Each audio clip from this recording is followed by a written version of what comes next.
Bihar SI परीक्षा की तैयारी और उसमें बायोलॉजी के सवाल कभी कभी मुश्किल लगते हैं ना, पर अब फिक्र की कोई बात नहीं। इस प्रस्तुति में हम कोशिका जीव विज्ञान यानी सेल बायोलॉजी के सबसे जरूरी कॉन्सेप्ट्स को बिल्कुल आसान बना देंगे, ताकि परीक्षा के लिए तैयारी एकदम पक्की हो जाए। चलिए सीधे मुद्दे पर आते हैं। ये देखिए, ये सवाल पिछले बिहार एसआई परीक्षा में पूछा गया था और ये सिर्फ एक तथ्य नहीं है, बल्कि बायोलॉजी का एक बहुत ही मौलिक कॉन्सेप्ट है। तो चलिए देखते हैं कि इसको कैसे टैकल करना है। और ये रहा एक और क्लासिक सवाल। देखने में काफी आसान लग सकता है ना, लेकिन ये सवाल सेल के अंदर जो छोटी छोटी फैक्ट्रीज काम करती हैं, जिन्हें हम ऑर्गेनेल्स कहते हैं, उनको समझने का एक गेटवे है। तो इन सवालों को आसानी से सॉल्व करने के लिए हमारा प्लान क्या है? पहले देखेंगे कि सेल एग्जाम के लिए इतना जरूरी क्यों है। फिर समझेंगे प्रोकैरियोटिक और यूकैरियोटिक सेल्स का फर्क। उसके बाद मिलेंगे सेल के पावर हाउस से और उसकी क्लीन अप क्रूज से।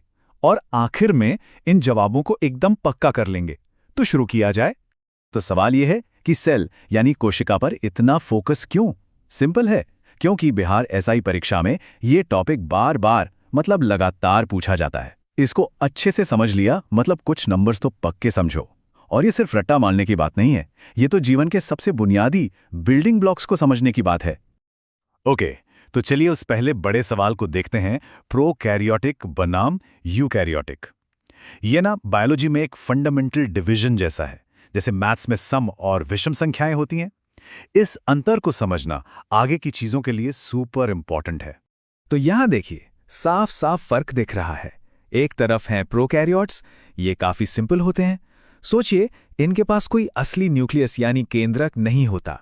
उनका डीएनए बस ऐसे ही सेल में घूमता रहता है और कोई झिल्ली से बंधे ऑर्गेनेल्स भी नहीं। दूसरी तरफ हैं यूकैरियोट्स। ये हैं थोड़े कॉम्प्लेक्स। इनके पास एक बहुत ही व्यवस्थित न्यूक्लियस होता है जो डीएनए को सेफ रखता है। और इनके पास खास डिपार्टमेंट्स भी होते हैं, जैसे माइटोकॉन्ड्रिया, जो सब अपनी अपनी झिल्लियों में बंद होते हैं। इसको एक और तरीके से समझते हैं। मान लीजिए एक प्रोकैरियोटिक सेल एक वन रूम स्टूडियो अपार्टमेंट है, सब कुछ एक ही जगह। जबकि एक यूकैरियोटिक सेल एक पूरा बंगला है, जिसमें हर काम के लिए अलग अलग कमरे यानी ऑर्गेनेल्स बने हुए हैं। और शायद यही वजह है कि पौधे और जानवर जो इन्हीं यूकैरियोटिक कोशिकाओं से बने हैं, इतने जटिल हो पाते हैं। ठीक है, तो अब हमें पता है कि यूकैरियोटिक कोशिकाओं में कमरे होते हैं। तो चलिए अब सबसे जरूरी कमरों में से एक के अंदर चलते हैं, यानी पावर हाउस के पास। अक्सर किताबों में माइटोकॉन्ड्रिया को power house of the cell कहा जाता है, और इसके पीछे एक बहुत सॉलिड कारण है। ये सिर्फ एक कूल सा निकनेम नहीं है, ये इसके काम को बिल्कुल आसान शब्दों में बता देता है। तो आखिर ये करता क्या है? ये है कोशिकीय श्वसन की जगह। मतलब ये खाने से ऊर्जा निकालता है और उसे एटीपी नाम के एक इस्तेमाल करने लायक रूप में बदल देता है। सोच लीजिए कि एटीपी सेल की एनर्जी करेंसी है। जैसे हमें कुछ खरीदने के लिए पैसों की जरूरत होती है, सेल को काम करने के लिए एटीपी की। और एक मजेदार बात, माइटोकॉन्ड्रिया का अपना खुद का डीएनए भी होता है, जो इसके पुराने इतिहास की तरफ इशारा करता है। कमाल है ना? अच्छा, हर शहर को पावर स्टेशन तो चाहिए, लेकिन उसे साफ रखने के लिए एक वेस्ट मैनेजमेंट टीम भी जरूरी है। सही कहा ना? बस सेल में ये काम करता है लाइसोसोम। लाइसोसोम को अक्सर आत्मघाती थैली भी कहा जाता है। सुनने में थोड़ा खतरनाक लगता है ना? इसका कारण ये है कि इसके अंदर इतने शक्तिशाली एंजाइम होते हैं कि ये सेल के अंदर का कचरा, टूटे फूटे हिस्से या अगर जरूरत पड़े तो पूरे के पूरे सेल को भी पचा सकता है, खासकर जब सेल संक्रमित हो जाए। तो संक्षेप में, लाइसोसोम सेल का सबसे बड़ा रिसाइकलिंग सेंटर और सफाई दल है। ये शक्तिशाली हाइड्रोलाइटिक एंजाइम का इस्तेमाल करके चीजों को तोड़ता है। इससे यह पक्का होता है कि सेल साफ सुथरा और कुशल बना रहे। इसके बिना सेल का हाल कचरे के ढेर जैसा हो जाएगा।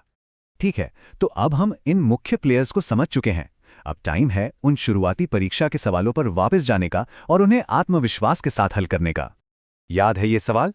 पहला वाला, प्रोकैरियोटिक और यूकैरियोटिक कोशिकाओं के बीच मुख्य अंतर क्या है? और अब इसका जवाब हमें पता है। सबसे बड़ा फर्क है केंद्रक का। सीधी सी बात है, प्रोकैरियोटिक कोशिकाओं में एक असली झिल्ली से घिरा केंद्रक नहीं होता, जबकि यूकैरियोटिक कोशिकाओं में होता है। बस इतना ही। और वो दूसरा सवाल, कोशिका का पावर हाउस क्या है? बिल्कुल, ये है माइटोकॉन्ड्रिया। यही वो ऑर्गेनेल है जो सेल की एनर्जी करेंसी यानी एटीपी बनाता है ताकि सेल अपने सारे काम कर सके। माइटोकॉन्ड्रिया नहीं तो कोई पावर नहीं, सिंपल। तो परीक्षा के दिन के लिए ये रही एक क्विक चीट शीट। यूकैरियोटिक मतलब असली केंद्रक, पावर हाउस मतलब माइटोकॉन्ड्रिया और आत्मघाती थैली मतलब लाइसोसोम। ये 3 बातें याद रखिए और ये टॉपिक बिल्कुल क्लियर है। तो जाते जाते के आखिरी विचार, अगर एक अकेली कोशिका बिजली घरों और सफाई टीमों के साथ एक छोटा सा जटिल शहर है, तो सोचिए हम जो ऐसे खरबों कोशिकाओं से बने हैं वो क्या है। यह हमारे अंदर मौजूद ब्रह्मांड की विशालता के बारे में सोचने पर मजबूर करता है। इस पर सोचिएगा जरूर।